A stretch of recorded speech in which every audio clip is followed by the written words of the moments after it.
Assalamualaikum warahmatullahi wabarakatuh. Perkenalkan, nama saya Muhammad Darul Ilham. Saya dari Fakultas Hukum Universitas Ahmad Dahlan yang melaksanakan KKN alternatif yang ke-70 yang bertempat di RW 18 Baciro, Gondokusuman, Yogyakarta. Kali ini saya akan memberikan edukasi kepada warga semua tentang apa itu SPT atau biasa disebut dengan Surat Pemberitahuan Pajak.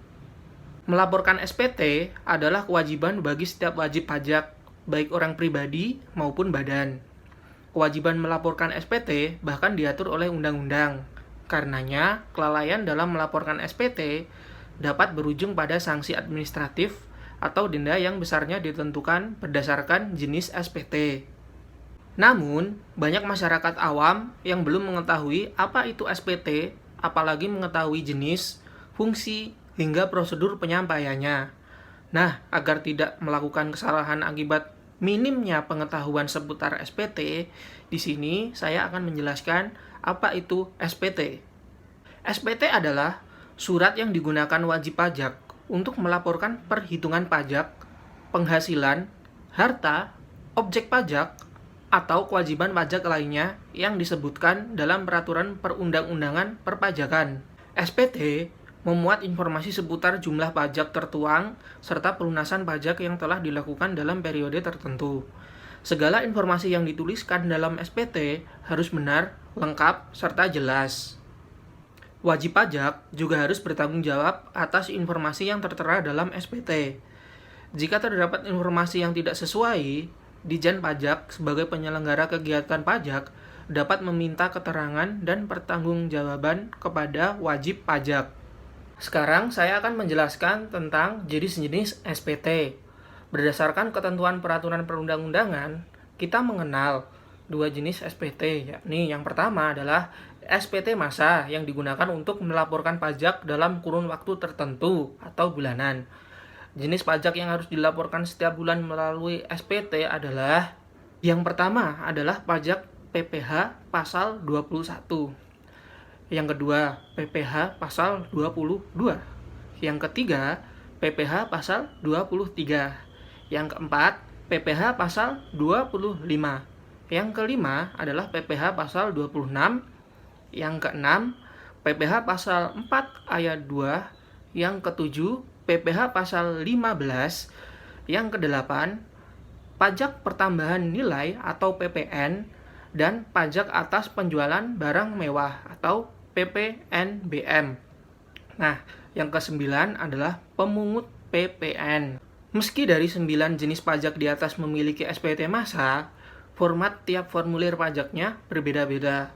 Perbedaan format SPT massa tersebut berkaitan dengan tarif dan objek pajak yang berbeda-beda untuk masing-masing jenis pajak. Tidak hanya format formulirnya yang berbeda, batas waktu pelaporan setiap jenis SPT massa pun juga berbeda. Untuk SPT massa PPh, wajib pajak harus melaporkannya paling lambat tanggal 20 pada bulan berikutnya. Sementara itu, SPT massa PPN wajib dilaporkan setiap akhir bulan pada bulan berikutnya. Lalu, bagaimanakah bila jatuh tempo pelaporan SPT massa tersebut adalah hari libur? Jika demikian, wajib pajak harus melaporkan SPT-nya pada keesokan harinya. Misalkan pada tanggal 21 atau 22, sesuai dengan hari kerja Kantor Pelayanan Pajak atau KPP. Yang kedua adalah SPT tahunan. Sesuai dengan namanya, SPT tahunan wajib dilaporkan setiap tahun atau pada akhir tahun pajak. SPT tahunan sendiri dibagi ke dalam dua kategori.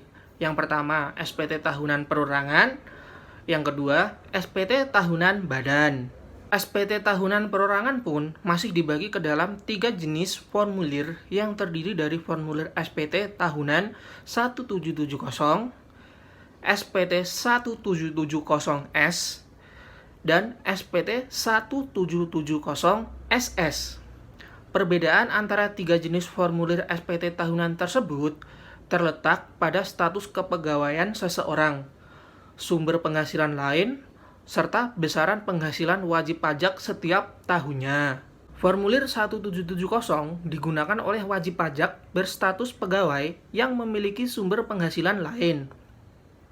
Sedangkan pegawai dengan penghasilan kurang dari atau sama dengan 60 juta per tahun dapat menggunakan formulir 1770 SS. Mereka yang berstatus pegawai dengan penghasilan lebih dari 60 juta diwajibkan melaporkan SPT tahunannya dengan formulir 1770S. Batas waktu pelaporan SPT tahunan pun terbagi menjadi dua, yakni 3 bulan setelah masa pajak bagi perorangan, serta 4 bulan setelah masa pajak bagi badan usaha. Biasanya, batas pelaporan SPT tahunan perorangan jatuh pada tanggal 30 Maret, sedangkan untuk badan usaha adalah sebulan setelahnya, yakni pada tanggal 30 April. Selanjutnya adalah cara menyampaikan SPT pajak. Wajib pajak dapat melakukan pelaporan SPT baik secara manual maupun elektronik. Bagi yang lebih suka opsi manual, Anda dapat datang langsung ke kantor pelayanan pajak atau KPP setempat. Anda akan diberi formulir SPT yang berisi beberapa kolom yang wajib diisi seperti identitas, aset, nilai harta, cantuman nominal pajak yang sudah dilaporkan, hingga pajak terutang. Setelah diisi, Anda dapat mengambil nomor antrean pembayaran untuk menyerahkan berkas kepada petugas KPP.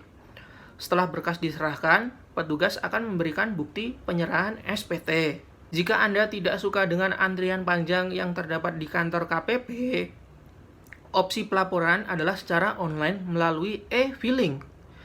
Dengan bermodal komputer atau smartphone, serta koneksi internet yang stabil, Anda dapat melaporkan SPT melalui DJP online atau mitra resmi Ditjen Pajak. Salah satu mitra resmi tersebut adalah online pajak. Sama seperti aplikasi DJP online, fitur-fitur pada aplikasi online pajak dapat digunakan secara gratis. Fitur-fitur tersebut diantaranya adalah e-filing, e-billing atau pajak pay, dan kalkulator pajak. Sekian edukasi saya tentang SPT. Semoga edukasi tersebut dapat bermanfaat bagi warga semua. Atas kurang lebihnya, saya mohon maaf. Akhir kata, Assalamualaikum warahmatullahi wabarakatuh.